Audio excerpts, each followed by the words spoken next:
Mengapakah sebilangan rakyat Sabah dan Sarawak ingin keluar dari Malaysia?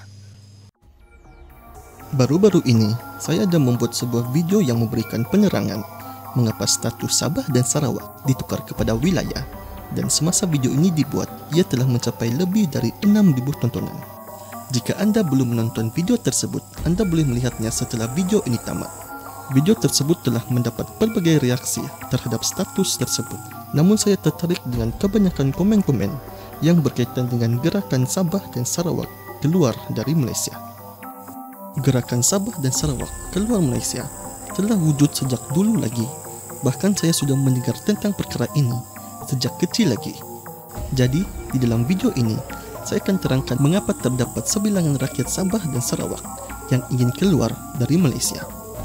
Sebelum saya mulakan penafian, video ini bukanlah bermaksud saya bersetuju dengan gerakan tersebut, namun ia lebih kepada penerangan beserta sejarah-sejarah yang menjurus kepada terjadinya gerakan tersebut. Oleh itu, mari kita teruskan.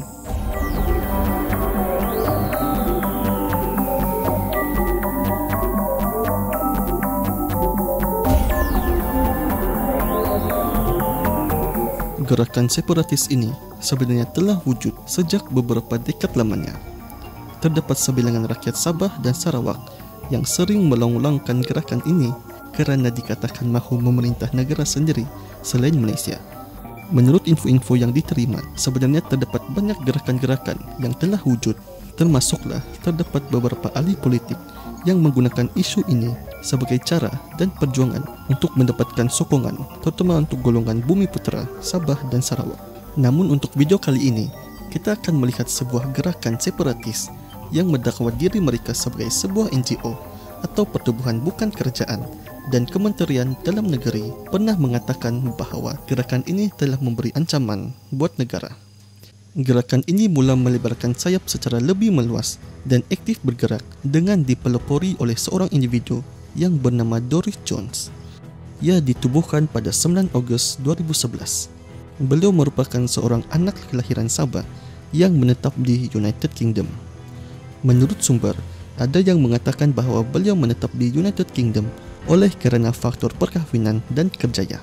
Gerakan ini telah dilancarkan dan digelar sebagai gerakan SSKM, iaitu singkatan kepada Sabah Sarawak Keluar Malaysia.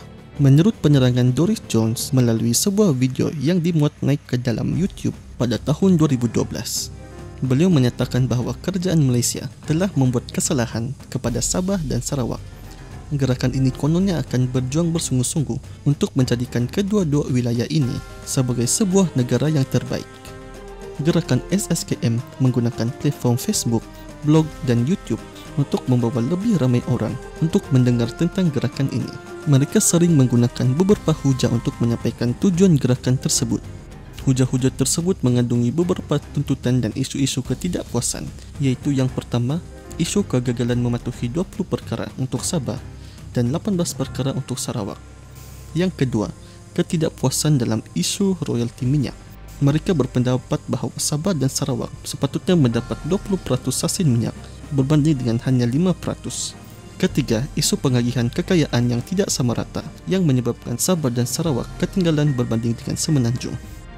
Isu-isu dan tuntutan-tuntutan yang dibangkitkan secara tidak langsung membangkitkan semangat segelintir rakyat Sabah dan Sarawak yang berdakwa bahawa ia sepatutnya dipenuhi atas dasar perjanjian yang telah dibuat, iaitu Perjanjian Malaysia 1963.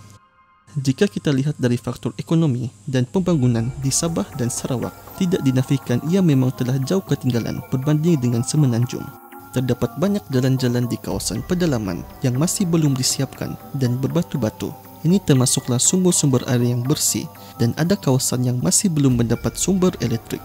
Ini belum lagi termasuk peluang-peluang pekerjaan yang terhad dan juga gaji yang rendah, terutama untuk lepasan-lepasan universiti yang memiliki CG dalam bidang-bidang tertentu, sehinggakan mereka sukar untuk mendapat pekerjaan dalam bidang tersebut. Jadi tidak hairanlah terdapat sebilangan rakyat Sabah dan Sarawak menyertai dan menyokong gerakan ini, kerana berpendapat inilah satu-satunya cara untuk mendapatkan kemajuan yang diharapkan. Tetapi gerakan ini juga tidak semestinya memberikan kelebihan buat Sabah dan Sarawak jika ia benar-benar direalisasikan. Perlu diingatkan bahawa negara-negara di luar seperti Filipina dan Indonesia yang mungkin akan bersiap sedia mengambil peluang ini untuk mengambil hak Sabah dan Sarawak sebagai sebahagian dari mereka seperti yang terjadi pada tahun 1960-an, terutama lagi dengan isu Filipina yang pernah menganggap bahawa Sabah adalah di bawah wilayah mereka. Sebagai contoh yang mudah, lihat saja negara Timur Leste pada tahun 1975 apabila baru sahaja dibebaskan oleh jajahan Portugis namun diserang oleh askar Indonesia dan justru menjadi salah satu provinsi di Indonesia selama 23 tahun dan hanya berjaya mendapat kemerdekaan pada tahun 2002. Selain itu, faktor masalah kepimpinan dan korupsi juga akan menyebabkan kemajuan pembangunan terbantut walaupun telah memiliki sumber-sumber kekayaan seperti hasil minyak. Masih ingat dengan kes rasuah Jabatan Air Negeri Sabah? Jika kepimpinan pun bermasalah dan terlibat dengan skandal-skandal, sampai bila-bila pun kedua-dua wilayah ini tidak akan maju walaupun berstatus sesebuah negara. Kena ingat, proses untuk keluar Malaysia bukanlah perkara yang mudah. Ia melibatkan pelbagai aspek seperti perundangan, keselamatan serta ekonomi. Kita boleh lihat contoh seperti Brexit yang telah berlangsung lebih dari 5 tahun di mana British yang ingin keluar dari Kesatuan Eropah masih di dalam proses rundingan seperti perjanjian dan hal-hal perundangan yang lain. Ini untuk memastikan kedua-dua pihak mendapat keuntungan hasil daripada pemisahan ini. Untuk memastikan hak rakyat Sabah dan Sarawak terus terbela, pihak kerajaan dan pihak yang berkaitan seharusnya mempunyai inisiatif untuk memperbaiki jurang pembangunan.